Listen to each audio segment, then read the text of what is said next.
Hey guys, hope you're having a great day. So I decided to do another series this week, and I have been struggling a lot, especially now that we are at the end of the school year and things are crazy. I know some people in the north are not quite there yet, but here in the south, school lets out in just like 2 weeks.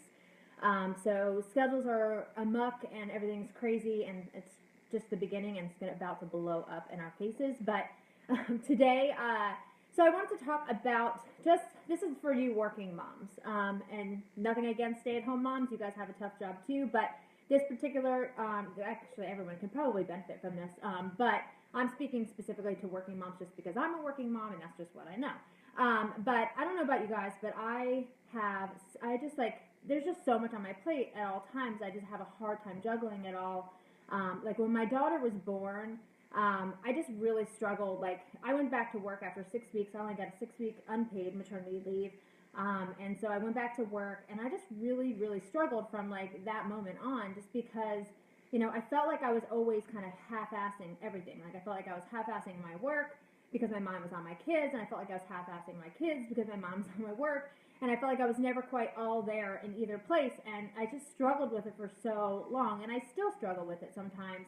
I mean, the kids are getting a little older now, so it's not, they're not as dependent on me as they were when they were babies. But, that mother's guilt always just kind of lingers for me, specifically as I'm working mom, just because, you want to be there more for your kids, and it just can get really hard sometimes when you have, like, all these responsibilities outside of the home as well. So, I don't know, like, before I had kids, I used to just kind of fly by the seat of my pants. I never used a calendar. I never made schedules. I didn't put anything on a calendar. I didn't make a list. I didn't do any of that stuff. And it worked for me fine back then because it was just me. I could manage my own schedule and I could remember things in my head. And then once I had kids, it was like all hell broke loose. And now I'm trying to not only remember my schedule, but my kids' schedules and my husband's schedules, and trying to keep that everything. Like I forget stuff all the time, like all the time. I swear, like I have no brain cells left since I had kids. Like, and it's just because my mind is scattered in so many different directions between the house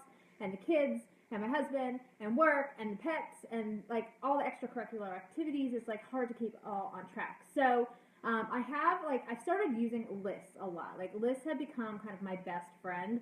And I've tried lots of different apps, and some people like do really well with different apps. Like, for instance, I've used apps like Evernote and Trello.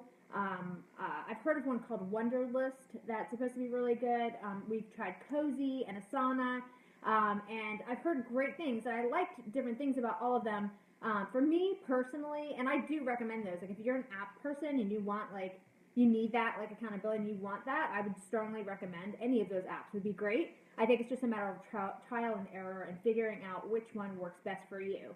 But for me, I'm kind of a pen to paper type person. But even more than that, I've actually really started using the notes feature on my iPhone because I love it because it carries with me. So I don't know if you noticed, but when Apple launched the 7 and they had the new software update, now like when you do your list, you can do like little check boxes that you can check off. Like I use it for my grocery list. I use it for my list for like stuff that I have going on at the house, and I love it because as I'm out and about and I think of something, I can just stick it in my phone and it's there. But I still do use paper lists too for certain things. Like I have different lists for different things. But I mean, making lists just keeps me so much more there as much as possible anyway, because there's still so much going on. But any of the, like I said, Evernote, Trello, Wunderlist, Cozy, Asana, those are ones that I've heard of or have used in the past. They're all great. For me, the notifications coming in from all the apps, and I'm sure you can turn that stuff off, but that's kind of the reason, because they remind you to do stuff. It used to overwhelm me so much, and I couldn't handle it all. So I just now I just stick with my iPhone. But so when you're making your list, for me, what works best is what I'll do, like maybe on a Sunday night or Monday morning, depending when I have time, is I'll kind of just do like an overall brain dump of everything that we've got going on that week that I have to do. So it could be doctor's appointments or, bringing something into school for a party or whatever like you have on your list or on your agenda that week. Just do a huge brain dump of everything that needs to get done. And then what I do is I'll go in daily and prioritize everything, the stuff like that has to get done first, that can't get put off, like if it's a dentist appointment or something like that.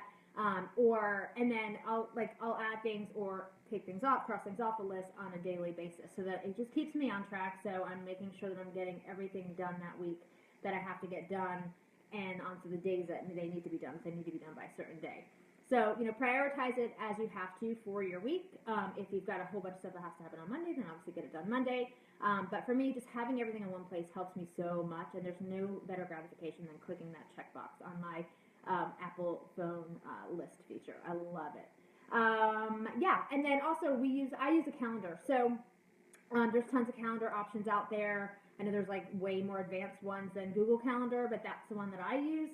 Because I have it all synced up to my Gmail on my phone, so I get notifications from that. So if there's events going on at the school, like we've got field day coming up, and pre-K graduation, and 5th grade graduation, and all these other things like coming up for school, like I put it all on the calendar so that I know when things are coming up, because I always forget stuff. Like, always forget stuff. I'm like the worst. Like, I didn't know about it, but apparently there was a a middle school orientation for parents last week, which I completely missed because I don't read my email, which I guess I need to start doing. But anyway, so yeah, I use Google Calendar. I put everything on there. I get alerts on my phone. It syncs up with my Gmail. I love it. So that's just one that I use, but there's tons of calendar things out there. People need to schedule things with you. There's actually different apps that you can use that you can just send them your availability, and they can just pick whatever works for them, and then it automatically goes into your calendar. So those are great as well. So different life hacks I'm going to be sharing with you guys this week. Some really good stuff coming up for sure over the next couple of days, so tune back in. But that's what I have for you today. So if you guys have any questions or comments, or if you have any list apps that you use that work really well for you, comment below and let us know about them. Talk to you soon. Bye.